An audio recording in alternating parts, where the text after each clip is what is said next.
Los autores de esta monografía sobre Paul Wegener, Henry Nicolella y John Soester, también lo son de una magnífica monografía sobre Conrad Veidt, que me gustaría sin duda alguna tener también, para qué lo voy a negar, pero alcanza precios desorbitados y esta la he podido conseguir con muchísima más facilidad. Me gustaría tener la otra, ¿quién lo duda? Y seguramente también nos gustaría que Paul Wegener hubiese tenido la entereza, la decencia, la honorabilidad de Conrad Veidt, que sin tener ninguna necesidad de hacerlo, se fue de Alemania, abandonó el sistema cinematográfico del Tercer Reich por razones morales, que fueron también las que lo impulsaron a... Son grajos, arrendajos esto. Son también las razones que lo impulsaron, por ejemplo, a hacer la primera película en defensa de los homosexuales desde un punto de vista de educación sexual, nada comercial, nada cinematográfico, sí que de ficción y artístico, pero que la película, si no recuerdo mal, casi salida del laboratorio de Magnus Hirschfeld. No tenía esta vergüenza torera Paul Wegener, por desgracia, pero sí tenía de Conrad Veidt esa enorme versatilidad, esa increíble expresividad y además, si nos ponemos a exponer las cosas con orden, en muchas cosas, en muchos aspectos, Paul Wegener es el modelo y es el origen de Conrad Veidt, y de hecho Conrad Veidt hizo un papel que ya, no solo que ya había hecho, sino el gran papel de Paul Wegener, que es el estudiante de Praga. Conrad Veidt fue el estudiante de Praga, evidentemente, después del creador de esta película que se considera la primera película de cine de autor, que es El estudiante de Praga, y que yo, por cierto, en mi caso ha sido la película que ha concluido mis lecciones en educación para adultos, porque como nos sobraba tiempo después de la evaluación y se trataba de leer y comentar todo lo posible, pues vimos las escenas más pertinentes del estudiante de Praga de Paul Wegener y leímos el cuento de Poe en el que estaba inspirado, ya que había empezado a leer cuentos de Poe y de Cortázar, cuentos de terror en general. He concluido mis lecciones, este curso, con Paul Wegener. Y espero haber abierto, esto ya no es un grajo, es el típico aldeano con una moto tuneada. Espero haber abierto a mis alumnos la puerta a este grandísimo creador, pero también puede ser perfectamente que uno de mis alumnos sea el que está circulando ahora con esa moto tuneada. Pero bueno, nada quitará que en un futuro esa semilla germine y acabe interesándose por el asombroso cine, el cine fantástico y fantástico cine de Paul Wegener. Esta monografía es muy divertida, muy irreverente. De hecho, lo primero que nos sorprende es que los autores, es algo que salta a la vista al principio, que sean judíos y que digan que escribir esta biografía, esta monografía más bien, porque la mayor parte es sobre sus películas una a una, que les ha costado unos buenos 10 años, más de 10 años hacerla. Es un mitzvah, terminar esto es un mitzvah, así que es bastante curioso que la monografía de este autor, que se quedó con los nazis e hizo propagandas, hizo películas de propaganda nazis, es bastante curioso que quienes escriban la monografía sean judíos. También es muy llamativo que cuando entraron los rusos lo trataran tan bien que lo pusieron al frente del cine alemán. Lo hicieron el líder del cine alemán, más o menos como cuando ese pobre escritor alcoholizado que es Hans Fallada, que no puede ocupar un espacio más bajo, no puede haber caído más bajo en el Tercer Reich, se encuentra con que llegan los rusos y los rusos lo ponen de alcalde, porque entienden que es un buen comunista. Bueno, el caso es que autores, cineastas, que habían sido comunistas y luego habían colaborado con el Tercer Reich, fueron mandados a un campo de concentración provisional por los rusos. Quizá les diría, pero si yo tenía, les diría este cineasta, pero si yo tenía el carnet del Partido Comunista, y le podrían decir, tú eres peor que todos, tú eres peor que los demás. Los comunistas reconvertidos en nazis son aún peor. El caso es que Wegener se manejó muy bien con los rusos, y los autores de la monografía suponen, y creo que hacen bien desde luego, que algo tendría que ver que Wegener estuviera preparando una película con Piscator, una película plenamente comunista, y se aprendiera su papel en ruso. Wegener se aprendió parte del papel en ruso porque, claro, no solo era actor de cine, por supuesto, era un grandísimo actor de teatro. En la monografía nos cuentan que después de caídos los nazis estuvo haciendo de manera intensa y con ganas Natán el Sabio de Lessing, porque era una obra prohibida por los nazis, porque es un alegato de origen boccacesco, de origen boccacciano. Su origen está en Boccaccio, pero es demasiado masónico y demasiado buenista, tolerante, dieciochesco, demasiado buenista, sí, demasiado tolerante. A los nazis eso de que todas las religiones fueran iguales, y lo de la humanidad, cogidita de la mano, cantando en el coro, eso no les gustaba nada, pero Wegener tenía ganas de hacer esa obra de nuevo y estuvo haciendo Natán el Sabio de Lessing. Bien, pues cuando los rusos llegan, no solo se encuentran con un personaje completamente ajeno al Tercer Reich, llamaba, como todos los cineastas de la época, a Goebbels Mickey Mouse, se refería a él como Mickey Mouse. Alguien que no podía estar más desencantado, porque nunca se encantó con el Tercer Reich, que encima hablaba un poco de ruso y que indudablemente tenía un talento arrollador, un talento como se ha visto en muy pocos actores, directores, productores como él lo era. Así que fue puesto al mando del cine alemán y, bueno, pues tuvo una última película extrañísima, como no podía ser de otra manera con Paul Wegener, que fue El Mandarín, donde además acababa hablando directamente a la audiencia, como Chaplin en El Gran Dictador, y que desde luego le evitó esa película acabar como Orson Welles, porque la última película de Orson Welles fue Transformers, la película. Y si se hubiera acabado la carrera de Wegener en aquel momento, por cierto, la editorial tiene un panda, pero se llama la editorial del oso o algo así, nada que ver con la Biblia del oso de Reina, de Casidoro de Reina. Se llama Beer Manor Media, la mansión del oso. Es del año 2012. Que el panda sea un oso, que el oso panda sea realmente un oso, es algo en lo que los biólogos y los taxónomos se han puesto de acuerdo hace muy poco, pero aquí en la mansión del oso defienden que el oso panda es un oso, como en Rick y Morty. Plutón es un planeta. Bueno, el oso panda es un oso, con lo cual al final tenían razón. Parece ser que los taxónomos al final han acordado que sí, el oso panda es un oso. Como digo, la última película de Orson Welles fue Transformers, la película. Si la carrera de Wegener hubiera acabado, como acabó la de muchos cineastas de la época. Por cierto, que entre los... me ha sorprendido enormemente que entre los desafectos al régimen, pero que se quedaron trabajando con él, estuviera Veit Harlan, a quien yo tenía por un nazi convencido. Bueno, tengo que volver a verlo. Sí, tengo que volver a verlo, mejor.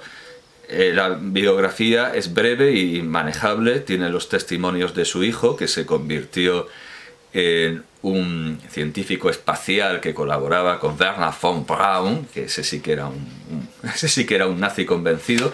Aquí hay una foto de su hijo, aquí hay una foto de Paul Wegener con su hijo, el científico espacial. La he perdido. Bueno, como digo, la biografía es aquí está Wegener mirando a su hijo como con un poco de extrañeza, ¿verdad? Bien, pues la biografía es bastante... Su hijo dice que Goebbels le dio una especie de Narrenfreiheit, de libertad de los locos, que se decía que los nazis no se iban a meter con las películas ni con las producciones artísticas, y luego vieron que no, que eso era una mentira. Pero con Wegener, bueno, le dieron cierta libertad dentro de lo que cabe, porque por supuesto, lo de hacer sus películas fantásticas y que se fuera olvidando. Y mejor que los nazis desistieran de hacer ningún tipo de película fantástica, porque había una propuesta, a los nazis se les ocurrió hacer El Golem, que es la producción que sirve de portada, se les ocurrió hacer El Golem, pero desde el punto de vista nazi. Es decir, una leyenda judía desde el punto de vista nazi. Mejor que aquello no llegó a término. Wegener lo que estuvo haciendo en el periodo nazi fueron películas de propaganda en las que él interpretaba al malo, siempre. Era un tío rarísimo que podía hacer de cualquier raza. Era como el precedente de Jules Briner. Jules Briner podía hacer de siamés, de tailandés, de robot, de egipcio, de ruso, cualquier raza extraña podía hacerla Jules Briner, y eso era lo que hacía Paul Wegener, aunque también naturalmente tiene mucho que ver con Lon Chaney. Hay quien dice que Veidt en Estados Unidos hizo papeles que cuadrarían mejor a Lon Chaney, pero es que Veidt y Wegener eran por definición hombres de las 1000 caras, como lo era Lon Chaney. Bien, pues como digo, si hubiera acabado su carrera con los nazis, si los nazis hubieran dinamitado su carrera, los autores se plantean, vamos a ver, cuando le dan el premio de actor del Tercer Reich y le dan un busto tamaño natural de la chola de Goebbels, le dan ahí un cabezón de Goebbels, como el Goya pero con Goebbels, lo que hace es ponerlo en el cuarto de baño. Cuando le piden que actúe en Kolberg, esa película absurda en la que retiraron tropas del frente para hacer la película, porque creían que las guerras se ganaban. Goebbels creía que las guerras se ganan en el terreno de la propaganda. Él mismo contó el chiste que se contaba en Inglaterra, él mismo lo contó en un discurso. Él mismo contó que en Inglaterra se decía que las Wunderwaffen, las armas maravillosas de los nazis, no las hacía el Ministerio de la Guerra, sino que se fabricaban en el Ministerio de Propaganda, que eran todas perfectamente inventadas. Bueno, pues parece ser, cuenta su hijo, que fueron a convencerlo para que hiciera Kolberg.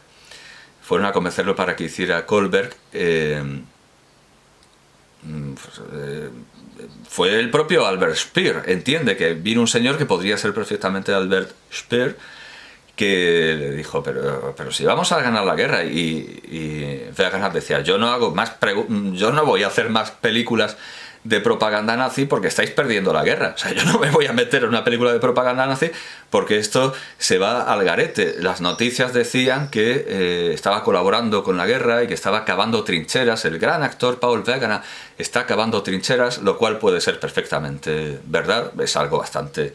Hombre, siempre es mejor que manejar un carro antiaéreo. Cavar trincheras es algo que tiene sentido, es algo defensivo. Pues estaría cavando trincheras. No tenía ninguna fe en que los nazis ganaran la guerra, y así se lo decía al mismísimo Albert Speer si aparecía por allí, y Albert Speer u otro jerarca del régimen le decía, no, pero si tenemos un arma maravillosa nueva, que tú verás, o sea, ya verás tú.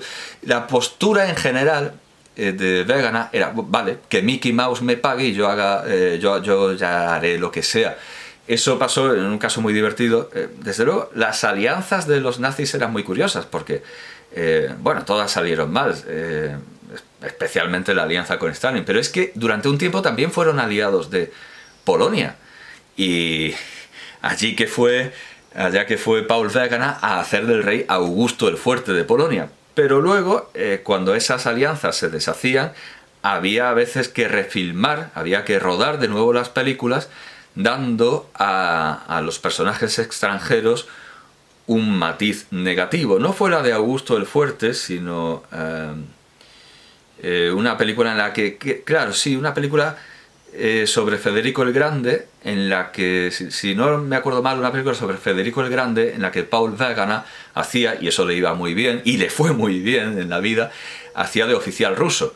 Y naturalmente, en cuanto se deshizo la alianza con Stalin, y de qué manera, hubo que refilmar la película, hubo que rodar de nuevo. Y entonces cuentan los biógrafos, con testimonios familiares, etcétera, que a Wegener le hizo muchísima gracia, que estalló en carcajadas, o sea, que ahora el ruso tiene que ser malo. Muy bien, pues que Mickey Mouse me pague y todo solucionado. Yo le doy otra perspectiva completamente diferente al personaje. Pero claro, se preguntan, ¿qué habría pasado si hubiera tenido la misma actitud y hubiera dicho, sí, si Mickey Mouse me paga, todo está bien? ¿Qué habría pasado si hubiera hecho Jud Süß, la versión... Porque claro, Jud Süß en origen no es una historia antijudía. De hecho, aquí tengo al amigo de Thomas Mann, el escritor judío Feuchtwanger,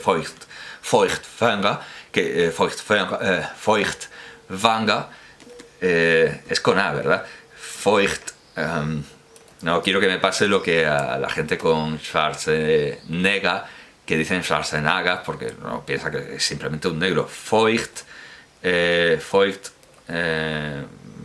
Vanga, sí. Leon Feuchtwanger.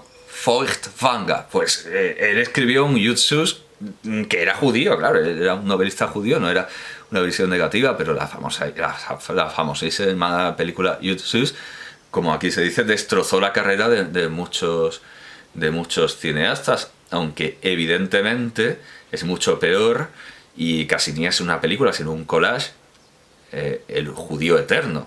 Esa película sí que es una destrozacarreras.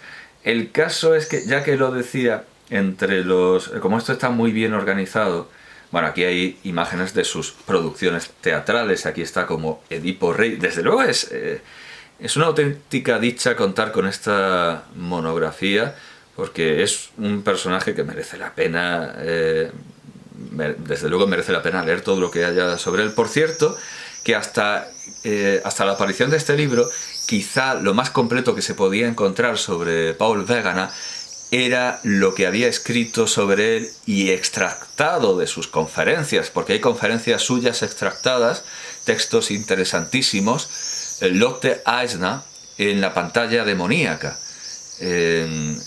Lotte Eisner, que por cierto no enseño ese libro porque se puede encontrar digitalizado con grandísima facilidad en su versión, en su traducción al inglés, en una página que yo creía que era algo oficial o especializado, se llama Monoscope.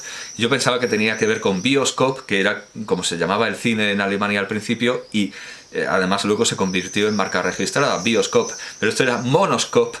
El caso es que allí, el que quiera, puede encontrar a Lotte Eisner, La pantalla diabólica, demoníaca. Voy a mirarlo, que a mí me parece un libro muchísimo más interesante que el de Krakawa, porque tiene muchísimos más datos, textos, etc. Aquí solo viene en francés. Voy a verlo en alemán. Literatura, bibliografía, no sé dónde. Vaya, parece ser que su versión original es en francés. Por eso estaba en francés. Le Grand Démoniaque. La pantalla demoníaca. Le Grand Démoniaque. La pantalla demoníaca, que se publicó en 1952 y solo en 1955 se convirtió en Die Dämonische Leinwand. Bien, pues eso. Ahí hay conferencias extractadas de Wegener, pero este libro usa por extenso a Eisner, el libro de Eisner. Pero bueno, no está nunca de más leerse el libro entero de Eisner como complemento a esta monografía, a este estudio particular. Bueno, pues decía que entre los autores, y aquí está lo de la historia de dile a Mickey Mouse que me pague y yo lo hago, era de Große König, efectivamente sobre Federico el Grande. Bueno, pues he dicho antes Veit Harlan, no, Hans Steinhoff. Me sorprende muchísimo que Hans Steinhoff, bueno, lo voy a leer. Bueno, se explica lo que hizo Wegener durante el nazismo y dice, nada de esto quiere decir que Wegener fuera pro-nazi.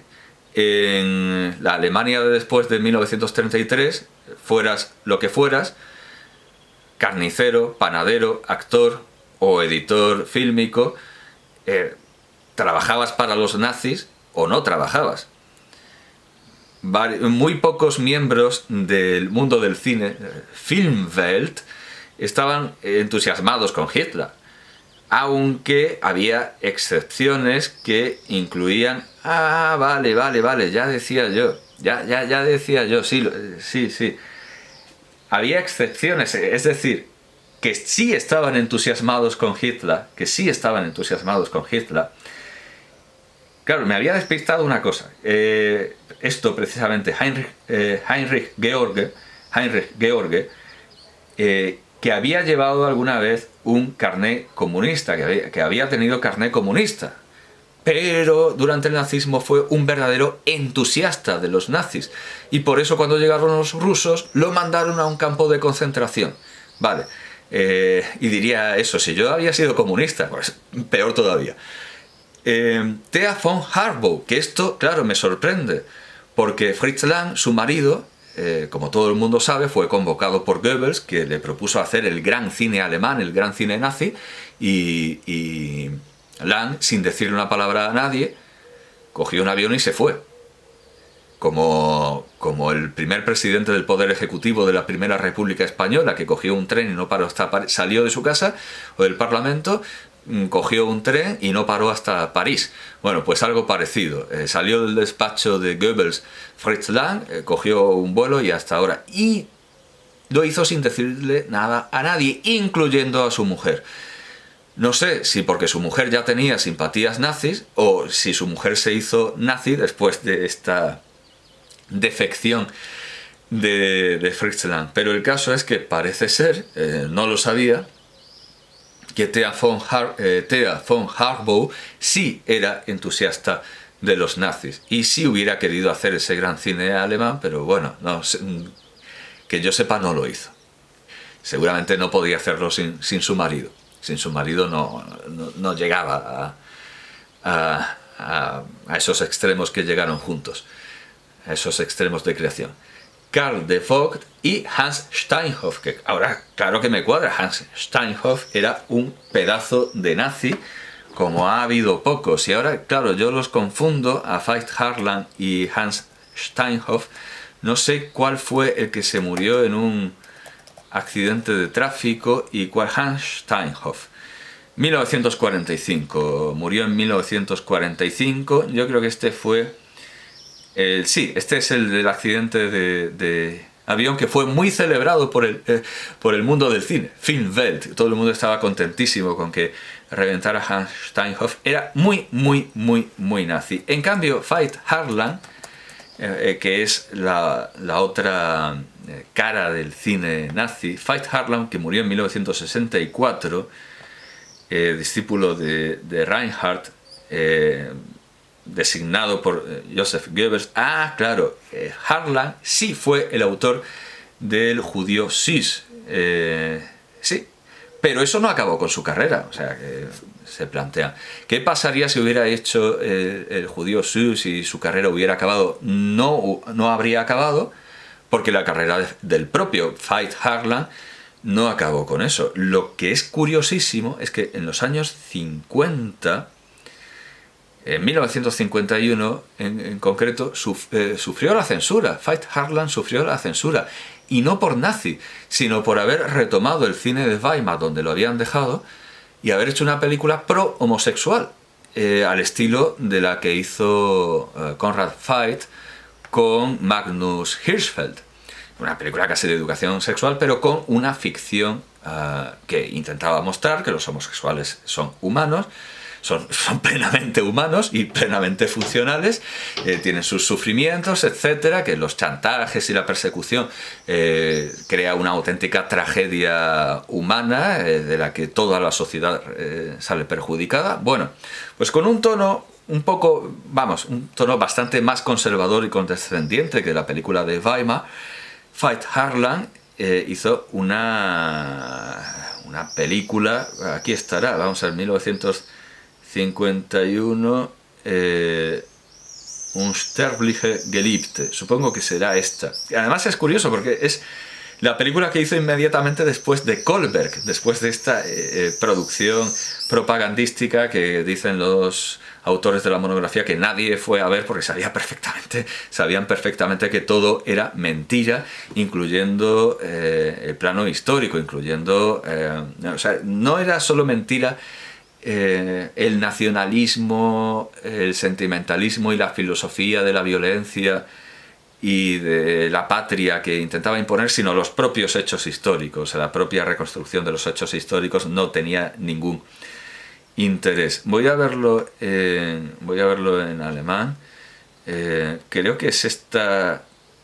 Vaya, aquí salen bastantes más películas. ¿No? Un segundo. Aquí no sale Kohlberg. No, estoy viendo en inglés al final. Su última película parece ser que son Estrellas sobre Colombo y ahí hace de payaso. Ah, no, estas son como actor. Vale, sí, ya me extrañaba. 1951, no, hay más películas. Está Kohlberg y después está Amada Inmortal, entiendo que sobre Beethoven. Hannah Amon, no creo. La Hora Azul. No, vamos a ver en alemán, que allí supongo que tendrán más orden y concierto. Vamos a ver. 1951 es el proceso. 1951, Unsterbliche Geliebte. No, pero es una adaptación literaria de Aquis Submersus de Theodor Storm, así que nada que ver, pero tuvo un proceso claro, tuvo un proceso porque se intentaba frenar esa película precisamente porque era del autor del Judío Sus y de Kohlberg. Entonces, esta película pro homosexual tiene que ser posterior, pero recibió... claro, recibió la censura. Pues tiene un título muy parecido, además, a la de Conrad Veidt, porque esa era distinto a los otros y esta es distinto como tú y yo, distinto como tú y yo. Es una especie de oxímoron. Entre paréntesis, parágrafo 175. El parágrafo 175 era el que censuraba la homosexualidad, que dicen algunos psicoanalistas que cuando se intentó extender a la mujer, las asociaciones femeninas pusieron el grito en el cielo. Dice este psicoanalista, porque todas las mujeres son lesbianas o algo así. Bueno, es esta película de 1957, Anders als du und ich. Sorprendentemente, el autor del Judío Sus y de Kohlberg al final acaba haciendo una película pro-homosexual como la de Conrad Veidt, que abandonó Alemania precisamente porque no estaba de acuerdo con lo que traían los nazis, y resulta que el nuevo Estado democrático quiere censurarla por inmoral, porque aunque en la República Democrática Alemana, es decir, en la dictadura comunista, la homosexualidad tampoco tan temprano, pero acabó legalizándose, en la Alemania federal, es decir, la democrática, no. Es algo bastante curioso, pero es mucho más curioso que este director nazi, acabara haciendo películas pro-homosexuales, al igual que Arno Breker y Leni Riefenstahl acabaron haciendo documentales de negros. Leni Riefenstahl, y hay fotografías suyas ahí de la mano con los negros desnudos, y Arno Breker acabó retratando, haciendo un busto de Leopold Sedar Senghor. Bien, la gente cambia, está claro que es indudable que la gente cambia, o quizá directamente estos artistas nazis directamente nunca llegaron a serlo de verdad y simplemente se adaptaron a ese medio para seguir produciendo lo que ellos querían.